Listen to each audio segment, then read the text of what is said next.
Film fans of YouTube, hello and welcome back to the channel. My name is Josh, your Movie Apprentice, and today we continue the Ghibli watch through with The Wind Rises, that was intended to be the last film by director Hayao Miyazaki. This film is a fictionalized account of the life of Jiro Hirokoshi, the designer of the Zero aircraft that was used in World War II. So first things first, I'm going to have to say that this was very much a film of two halves for me. It does go quite slow for the first bit, and there's a few pacing issues as it rushes through Jiro's early life, and there are some scenes that are a bit jarring to begin with because they don't really specify what's a dream sequence and what's not until these characters are quite literally saying this is a dream, we can go anywhere, we can do what we want. But I do enjoy the fact that it very much glamorizes the artistic nature of engineering, because much people have to rip on the arts, you gotta remember engineering is very much an artistic trait as well. Just the pure fact that these geniuses would sit down and design these machines to take off into the sky is actually kind of crazy when you think about it. To think that not even 2 centuries ago we didn't have aircraft. Aircraft was not a thing. We did not have planes. These passenger jets that we take for granted, they were not around. Someone had to come up with that idea and figure out the pure aerodynamics that keep these big hunks of metal airborne. And I think the way this film glamorizes and really just spells out the passion that Jiro had for aircraft is a very good storytelling technique. So whilst in terms of pacing it was a little rough for the first half, it very much did a great job of showing the beauty of what an aircraft actually is, and how generally Jiro didn't want to design planes for war. He just happened to grow up in the time that war was rife in the world.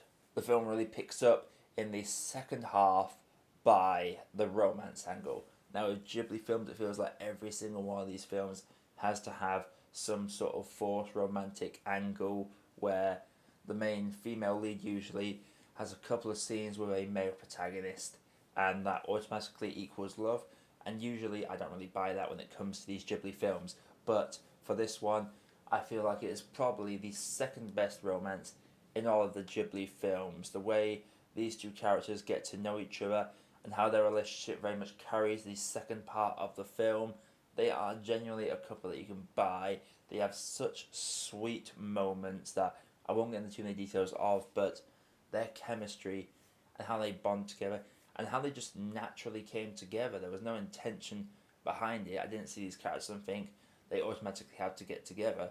I quite frankly was shocked that they saw each other so much. I don't know if the actual character here was based off Jiro's real life wife or what, but I would like to think it was, but I would also like to think it wasn't, just because of where things go. But it's a very well played romantic subplot, and I really enjoyed just their dynamic. It was cute, it was adorable, and it just shows that behind every genius out there, there's a significant other that is there backing them every step of the way, and them two are just so great together, and they are great to see.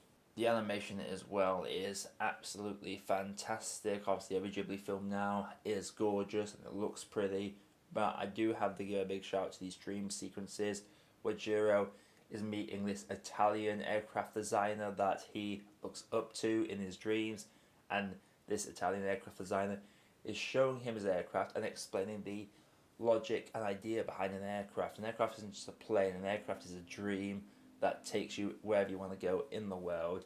An aircraft is very much a freeing thing. It gives me very much the vibes of Jack Sparrow talking about the Black Pearl when they're talking about planes, and it's just some very nice exchanges of dialogue that take place between the two. Like I say, this film has its pacing issues. It's a bit rushed towards the start. There's a nice bit where it settles down in the middle, and then you only really get to the whole plane and designing the Zero plane towards the latter third of the film. And this film takes about 2 hours to get through its full runtime, and doesn't overstay its welcome by any means, just doesn't really have a great pace. It's very inconsistent, but the last hour for me is when it really sucked me in. So it took longer than it would have hoped to draw me in personally as a viewer, but when it did finally pull me in, I was engrossed into every second that was present on screen. If this was to be Hayao's final film for Ghibli, which it was going to be, but now he's coming back in 2023, I believe his next film's coming out. But the fact that this was going to be his send-off, I think he sent it off in classic Hayao Miyazaki style, where it was all about whimsy. There was a little bit of a bittersweet feeling about it. And it was just very nice to see this guy showing us what he can do. This guy's an absolute genius, has shown us some of the best films ever made that sadly not everyone will have seen, because a lot of people struggle to get past that 1 inch barrier of subtitles. Yes, they probably have watched the dubs, but I don't know, maybe I will give the dubs a watch and do a comparison once I've got the series over. Maybe, I am unsure yet, because there are some quite interesting names for actors that have voiced these characters. For example, Tom Holland voiced the lead in Ariete, and in this one, Joseph Gordon-Levitt voices Jiro. But there's just something natural about seeing this take place with the original Japanese voices. Before I get into my overall grade, if you made it this far into the video, consider clicking that like button and subscribing to the channel if you're a film fan like me and can't wait to see more reviews like this, while also clicking that bell notification. We've still got a couple more Ghibli films to get through, so hopefully you're going to be there for the rest of this journey. But let's get into this grade, shall we? So overall, The Wind Rises, for me, it's a beautiful film that has a few pacing issues, yes, but it does have a very good romance and does a very good job of glamorizing the idea of just engineering these planes and becoming revolutionaries, give us some great visual set pieces, and very much one-ups Porco Rosso when it comes to portraying these planes in real life. So I'm going to have to say that for me, The Wind Rises for me is a good cup of tea. So The Wind Rises, have you seen it? If you have, let me know what you thought down in the comments below. Again, you made it to the end, click the like button and consider subscribing to the channel and hit that bell notification for more reviews like this coming all the time. We're down to the final 2 Ghibli films.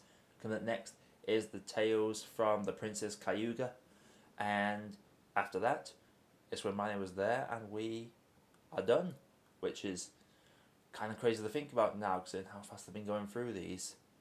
But anyway, until next time, my name is Josh, I have been Movie Apprentice, and I'll see you in the next video.